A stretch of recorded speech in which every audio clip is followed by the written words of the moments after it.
Olá, senhoras e senhores, eu sou Daniel, seu anfitrião na RISC-Com Brasil 2015 e agora nós vamos ver a palestra do Jaime Seta sobre gestão de contingência. Então, pegue papel e caneta, feche todas as abas do seu navegador e desligue seu celular para acompanhar tudo o que ele tem a dizer. Até mais. Bom dia a todos, eu sou Jaime Seta, estamos aqui na RISC-Com Brasil 2015 para falar para vocês sobre gestão de contingência. Atualmente sou diretor e vice-presidente da BPCE, Associação Brasileira de Prevenção, Controle e Emergências Ambientais. Também atuo na Fiesp como membro do Conselho Superior de Meio Ambiente e atuo na Petrobras desde 1987, atualmente como consultor na área de contingência.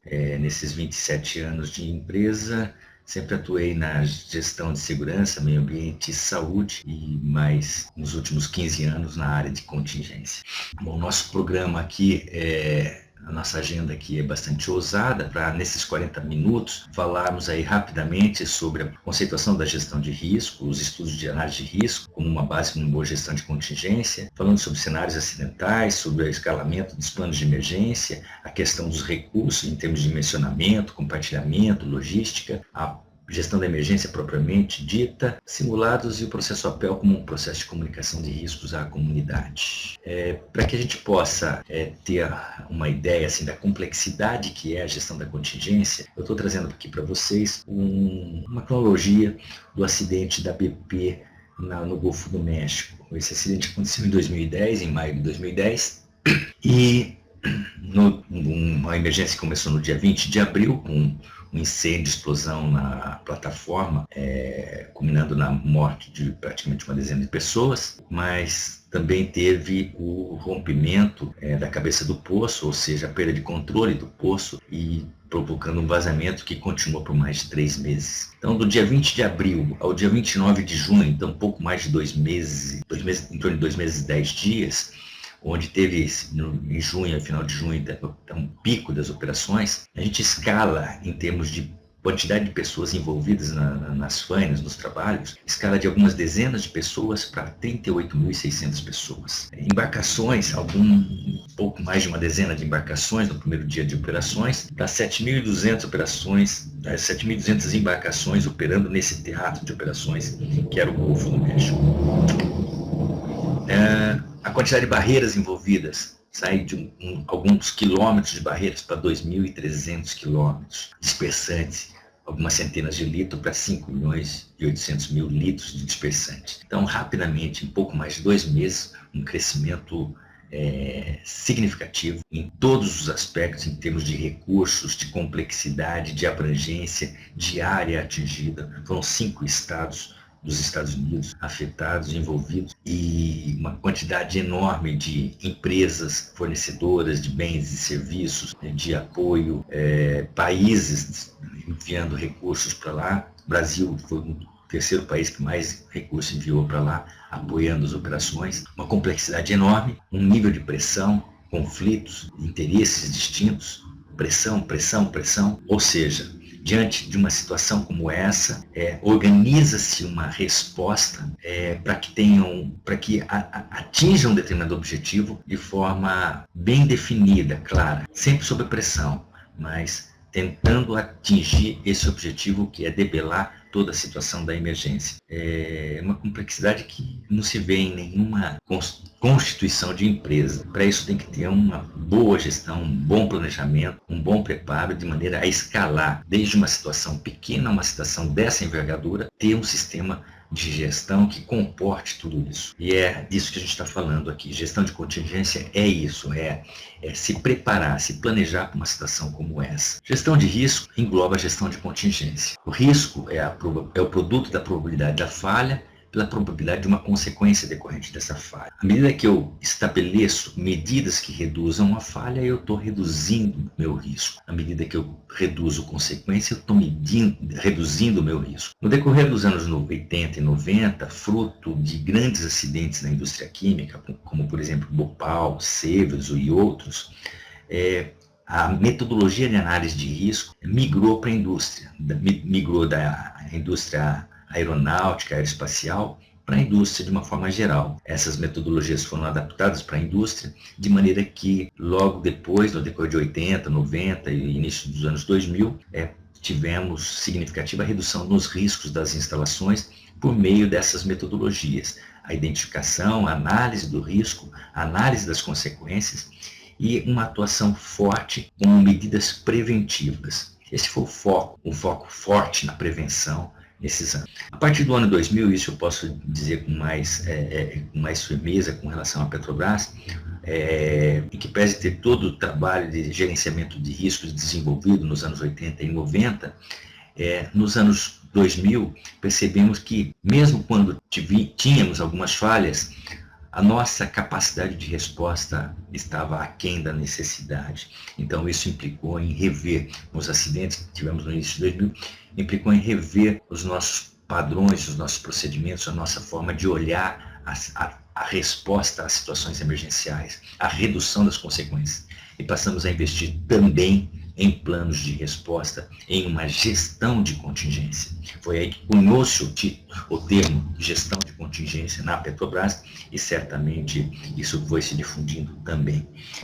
Então a gestão de contingência passa a ser um foco forte a partir de 2000, 2005 e tendo como objetivo conhecer, planejar, organizar, preparar, operar e controlar a resposta da emergência, visando sempre a minimização das consequências e tendo por base os estudos de risco, aqueles estudos que já estavam gerando resultados em termos de programas de prevenção com mitigação de falhas, passa também a ser input extremamente importante na combinação com os estudos de vulnerabilidade ambiental, social e econômica, passa a ser importante para orientar os planos de emergência, a gestão da contingência na empresa. Então, dessa forma, os estudos de análise de risco, que identificam uma série de hipóteses acidentais que serviram para estabelecer programas de prevenção para redução de falhas, também, ao identificar diversas hipóteses acidentais, quando estas hipóteses, as mais diversas,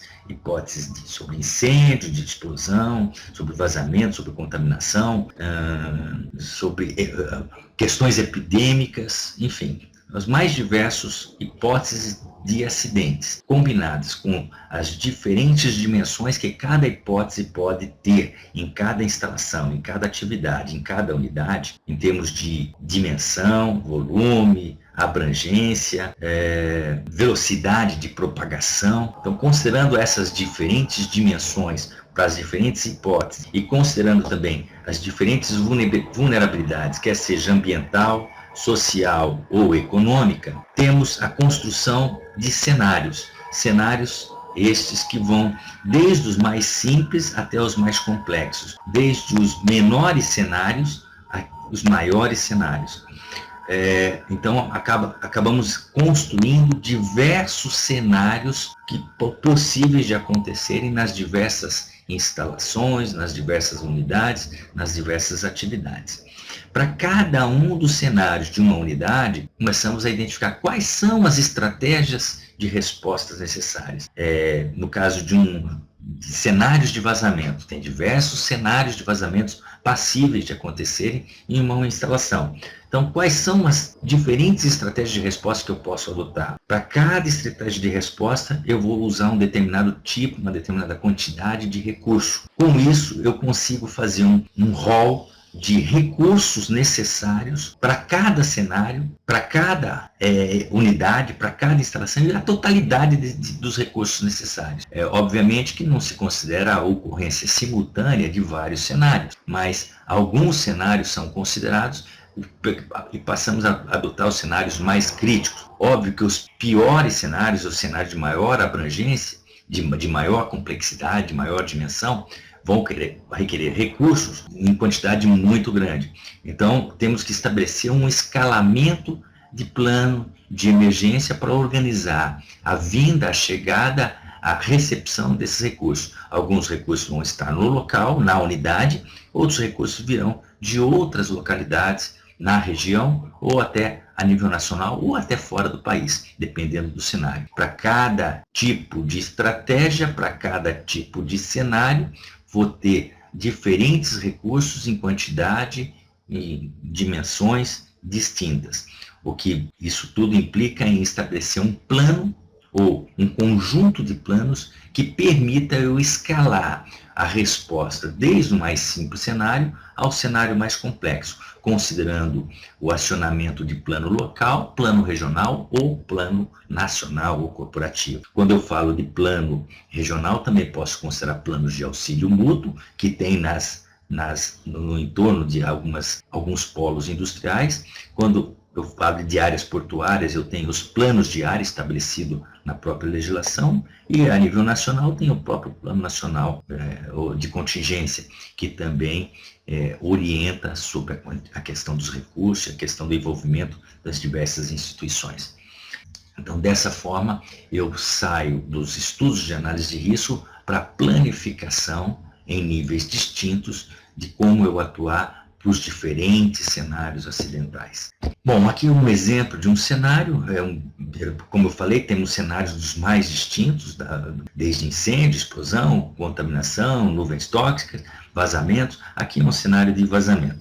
Um cenário de vazamento uma hipótese de vazamento devido a rompimento de braço de carregamento, é o braço que conecta o navio ao terminal, um vazamento numa área de um terminal. Nesse caso, aqui estamos considerando a área de São Sebastião, onde tem uma peculiaridade, algumas características em termos de vulnerabilidade social, ambiental, econômica, turística, enfim, tem características climáticas específicas daquela região. Tudo isso vai se construir, vai se definir ou estabelecer o cenário acidental. Se for um rompimento de braço de carregamento, vai ter um volume máximo vazável. Se for um vazamento num flange, o vazamento é menor. Então, as características do cenário são outras. Se for uma ruptura de um tanque de um navio durante a atracação devido a uma colisão, a dimensão é outra, maior ainda. Então, essas variáveis são consideradas para se construir os diferentes cenários e estabelecer as diferentes estratégias. Nesse caso, a gente considerou aí a ruptura,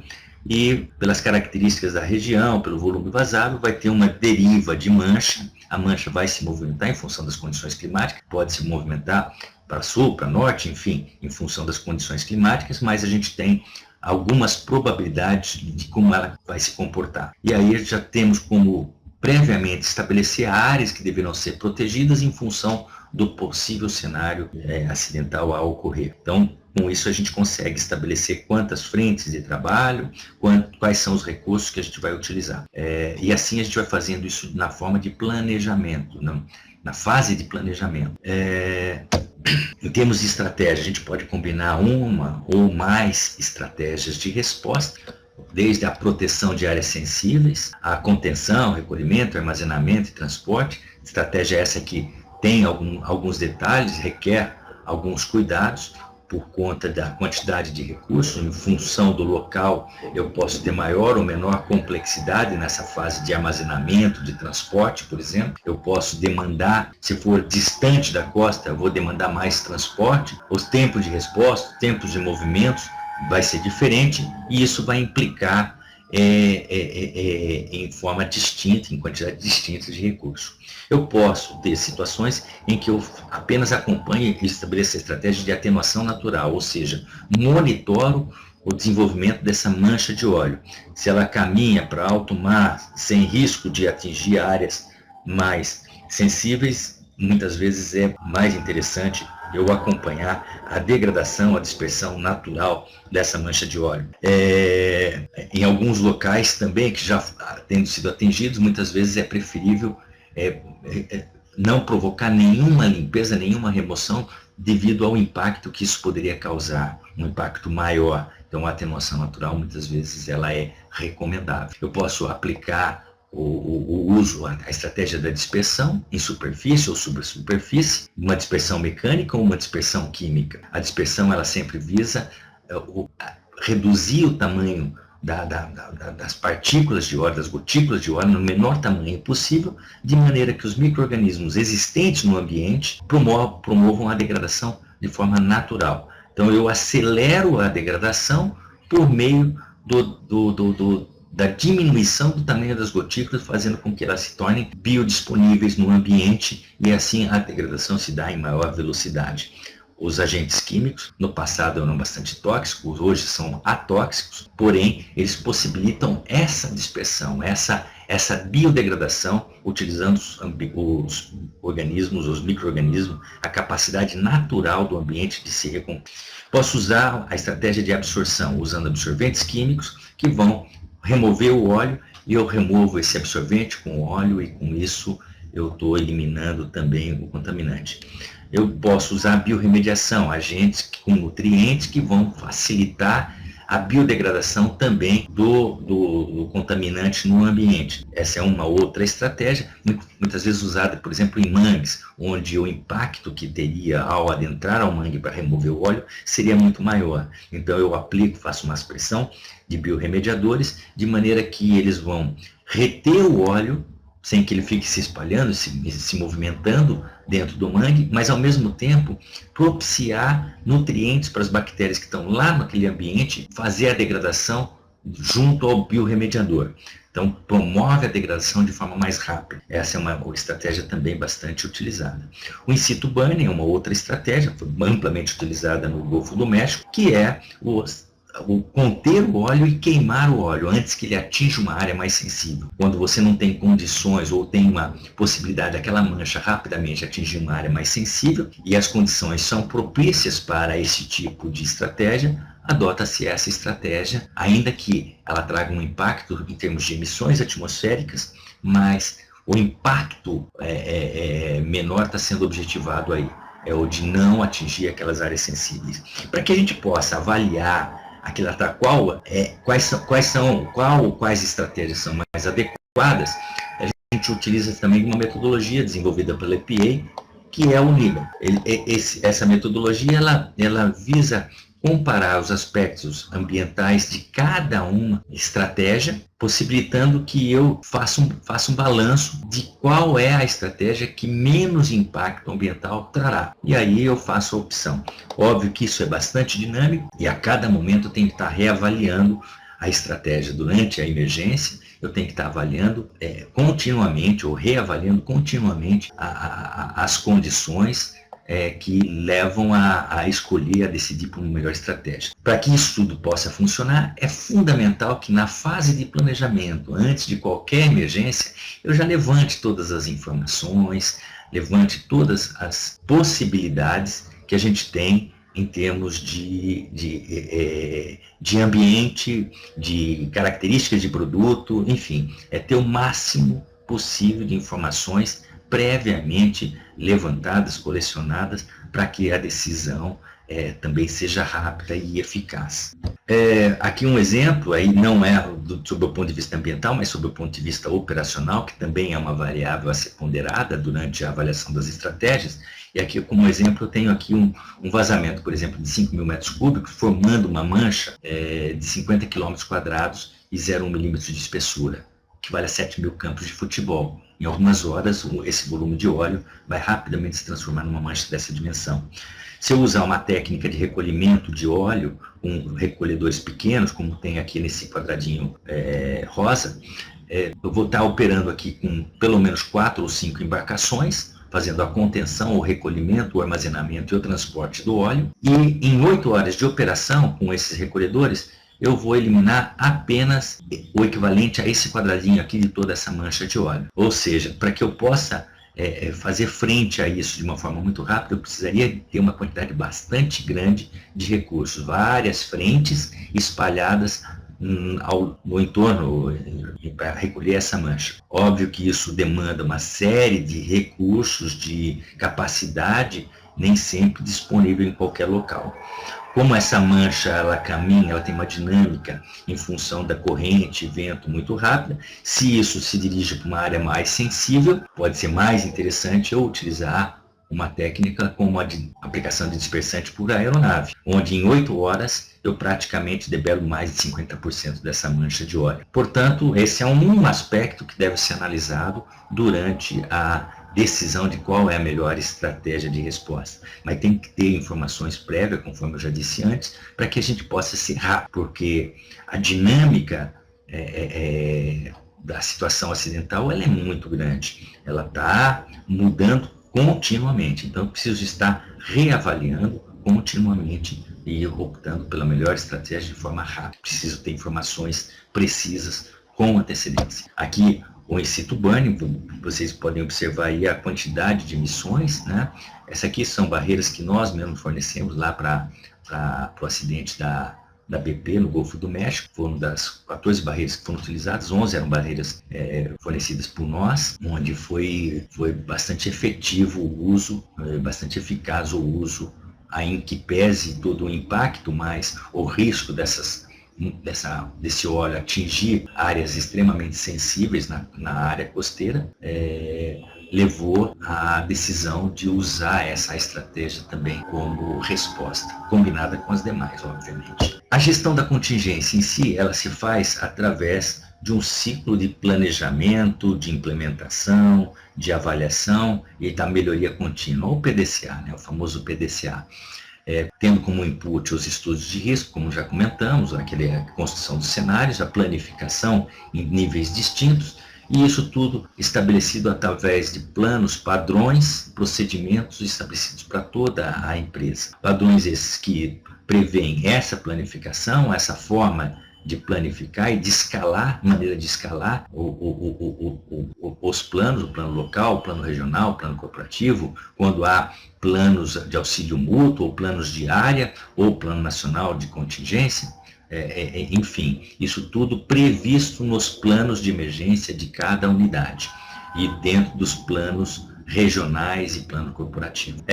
Estabelece também a frequência e a complexidade dos treinamentos e dos exercícios simulados que devem ser feitos periodicamente, simulados de campo, simulados de mesa, o tabletop, simulados de comunicação, simulados de mobilização, enfim, uma diversidade bastante grande de simulados, onde eu possa estar avaliando cada etapa, cada processo, ou o conjunto de etapas, ou toda a gestão da contingência. A questão dos recursos, a maneira como eles são alocados, são disponibilizados, como são dimensionados, então isso tudo padronizado para que cada unidade possa fazer esse trabalho de maneira e acontecer isso de maneira uniforme em toda a corporação. O estabelecimento de acordos locais com outras unidades, outras empresas, acordos de âmbito regional, acordos com instituições como Marinha, Aeronáutica, Defesa Civil, eventualmente, com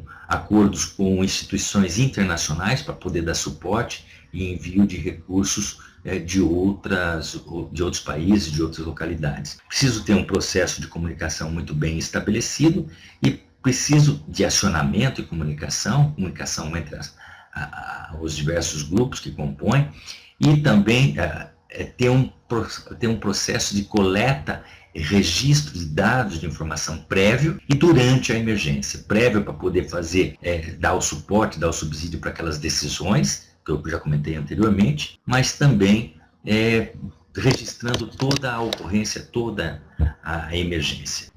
A implementação ela se dá através do processo da gestão da emergência, e aí temos utilizado cada vez mais o Incident Command System como uma ferramenta de gestão de emergência. Incident Command System, um processo que nasceu e se desenvolveu nos Estados Unidos e se consolidou efetivamente com o acidente da BP, ele se consolidou.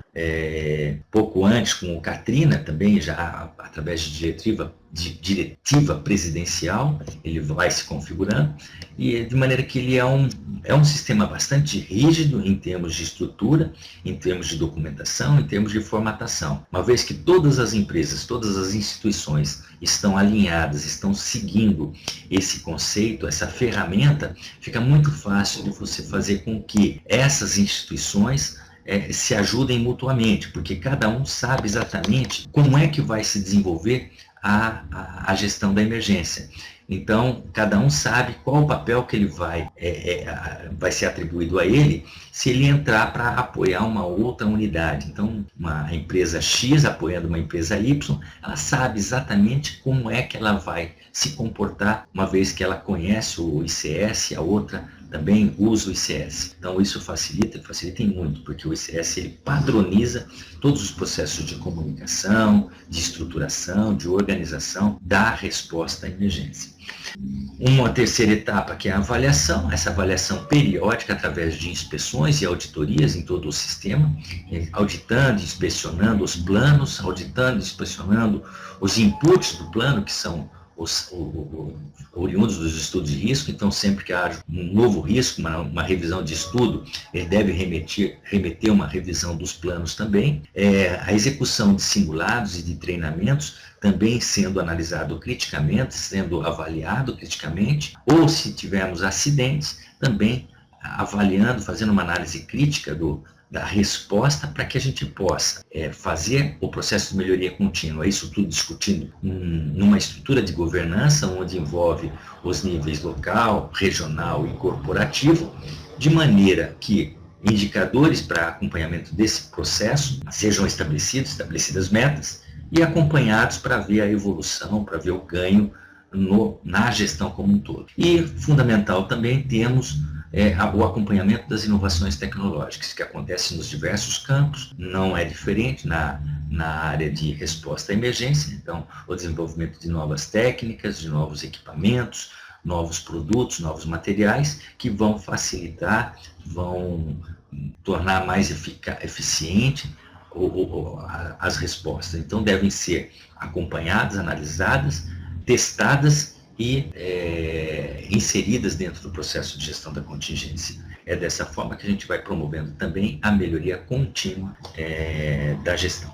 O ICS, ele, como eu falei, é uma forma bem estruturada. Aqui é um exemplo de como foi estruturado no caso da BP, uma área central, um comando central e 3 comandos unificados também, um em Houston para cuidar das operações do poço propriamente, um em Roma, na Louisiana, para cuidar da parte offshore, então toda a parte de mar, contenção, recolhimento, transporte, logística no mar, e a parte em Alabama, cuidando da parte nearshore, a parte costeira. Então todas as operações costeiras ficando a cargo desse comando. Dessa maneira, com várias empresas, várias instituições apoiando a resposta à emergência, recursos vindos dos diversos locais do mundo sendo inseridos dentro desse sistema de gestão.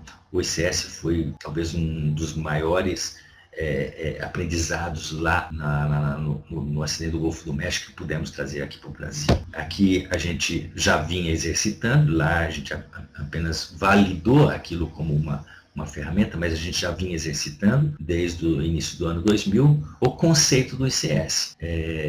Um comando unificado, então essa é uma estrutura organizacional de resposta típica na Petrobras, onde temos o comando unificado, temos um staff de assessoria a esse comando unificado, temos as instituições distintas ou da organização ou extra-organização compondo o comando unificado, e as caixinhas aqui que se subdividem em múltiplas caixas, a parte de operação, de logística, a parte financeira, né, fazendo frente ou respondendo às diversas frentes de atuação numa estrutura de resposta à emergência.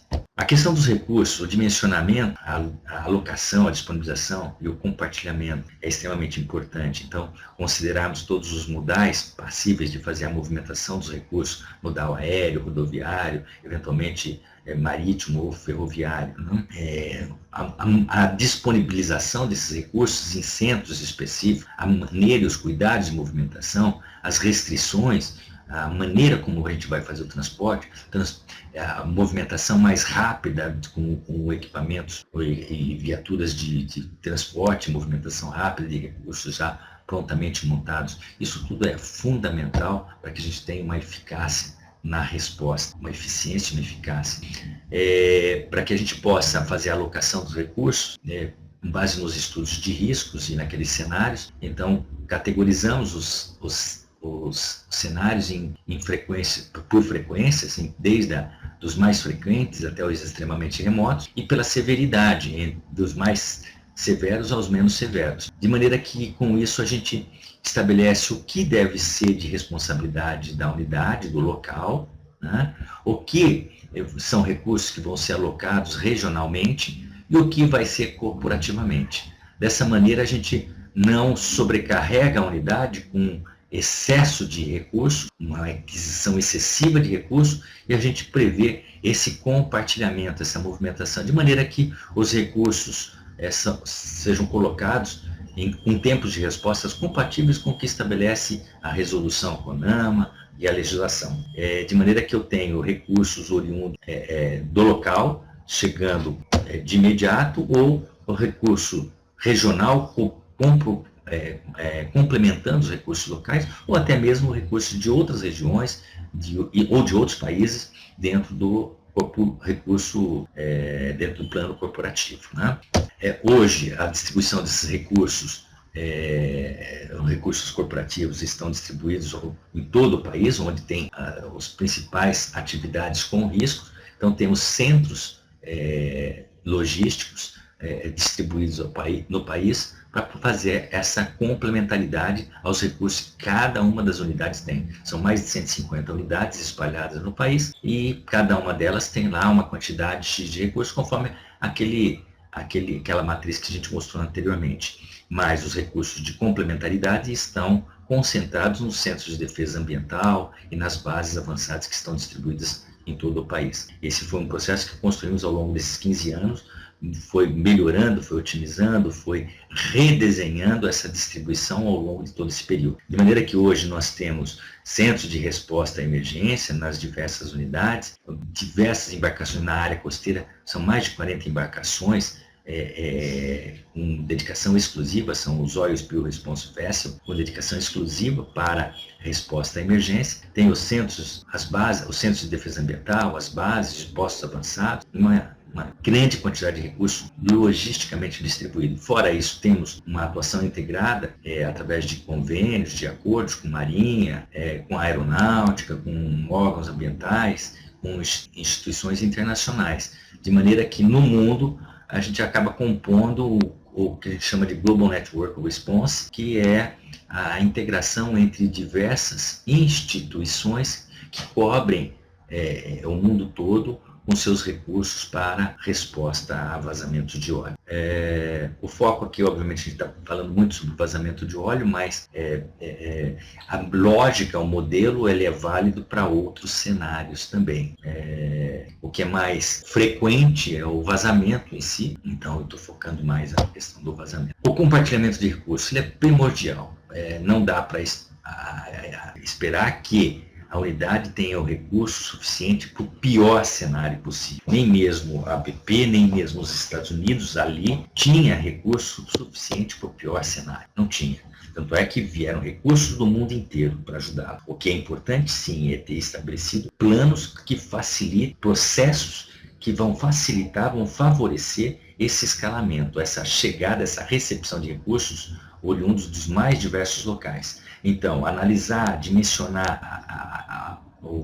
o dimensionamento e a disponibilidade local, regional e nacional de recursos é fundamental para que a gente possa fazer um efetivo compartilhamento. Considerar a disponibilidade e o tempo de resposta de outras unidades e de outras instituições e empresas, para que a gente possa fazer isso de maneira adequada e compatível com o regramento legal. Organizar a logística para complementaridade. Como é que eu vou transportar de avião, de trem, de caminhão, como é que vai ser isso? Eu já tenho que deixar isso preparado, em lotes preparados para fazer essa movimentação com o menor tempo de resposta possível. Se eu vou transportar de avião é de uma forma, se eu vou transportar de caminhão é outra. Então eu tenho que considerar todas essas possibilidades, todos esses modais para poder fazer isso de maneira eficaz e eficiente. Considerar os planos de auxílio mútuo que estão ali no entorno das nossas unidades.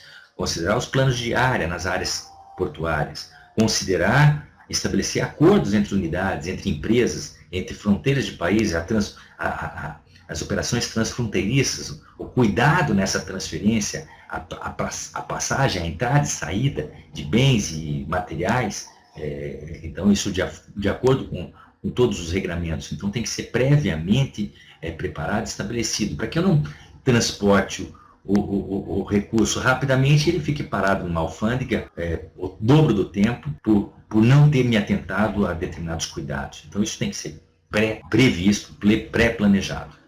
Considerar que as aeronaves têm tamanhos distintos, têm tem a porta de entrada, então que tipo de recurso, que tipo de container eu vou considerar, quais são os tamanhos de container, eu vou preparar kits para características para atender volumes distintos de vazamento, para até 10 metros cúbicos, para até 50 metros cúbicos, para até 150 metros cúbicos de vazamento, eu vou ter containers e kits montados de forma distinta, tanto no onshore, tanto quanto offshore.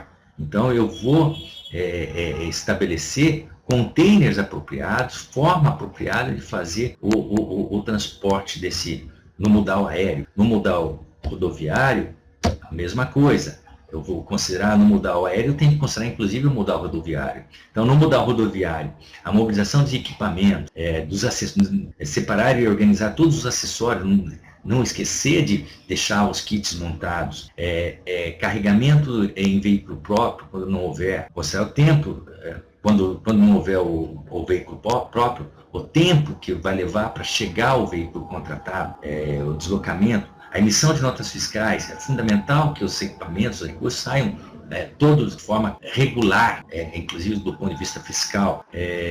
Conhecer as rotas de acesso, as restrições que se tem em estradas, restrições de carga, restrições de veículo, restrições em termos de horário, para transitar determinado tipo de carga. Enfim, levar em consideração todas essas possibilidades para estabelecer toda a logística. Então, é todo um plano logístico que é construído.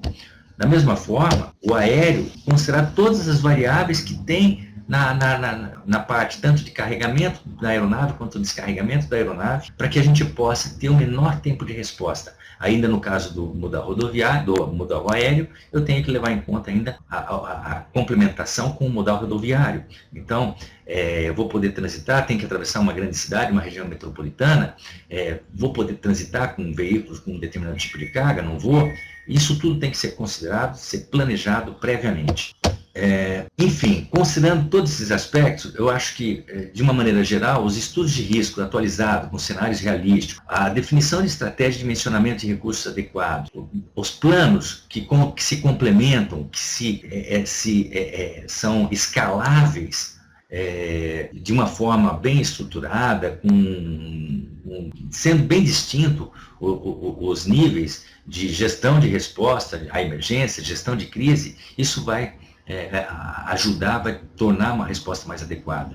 Manter os recursos em estado permanente de prontidão, quer dizer, os equipamentos estão prontos a operar, sendo bem mantidos, equipes adestradas no uso desses equipamentos, o reconhecimento rápido das situações críticas, enfim, esse conjunto de informações são fundamentais para que eu tenha uma resposta eficaz. E, por fim, o processo de comunicação com a comunidade.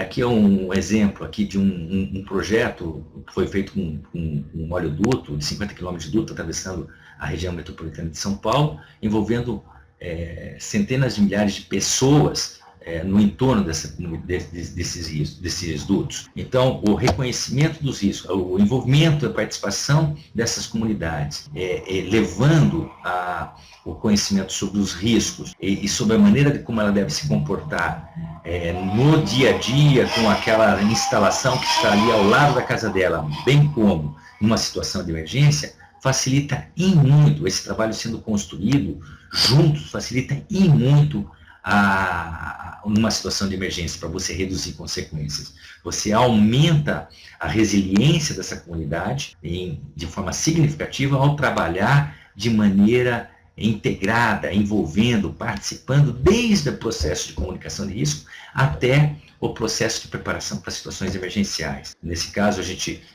trabalhou, mudou a característica com a participação, ouvindo a comunidade no que ela queria que fosse, como que ela gostaria que fosse aquela região. Ela se compromete mais, ela participa mais, se envolve mais e ela fica plenamente preparada.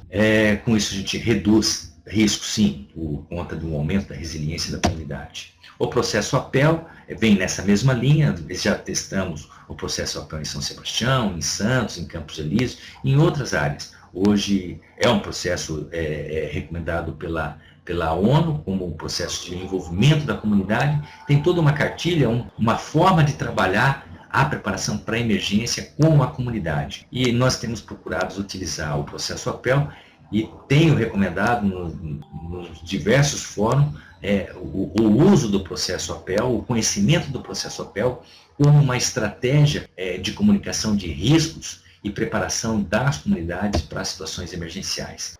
Aqui alguns exemplos aqui de como foram desenvolvidos o processo APEL em São Sebastião, né, com exercícios simulados e com uma participação bastante forte da comunidade. Tem altos e baixos, porque depende de outras instituições estarem comprando e se comprometendo com o processo como um todo.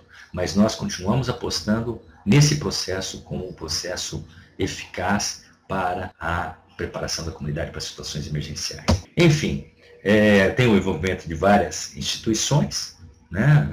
Não tem como não ser assim. Enfim, aqui no final eu apresento aqui algumas referências legais, não vou discorrer sobre essas referências legais e referências internacionais, mas elas ficam aí para consulta e para um conhecimento mais aprofundado, caso seja do interesse do senhor.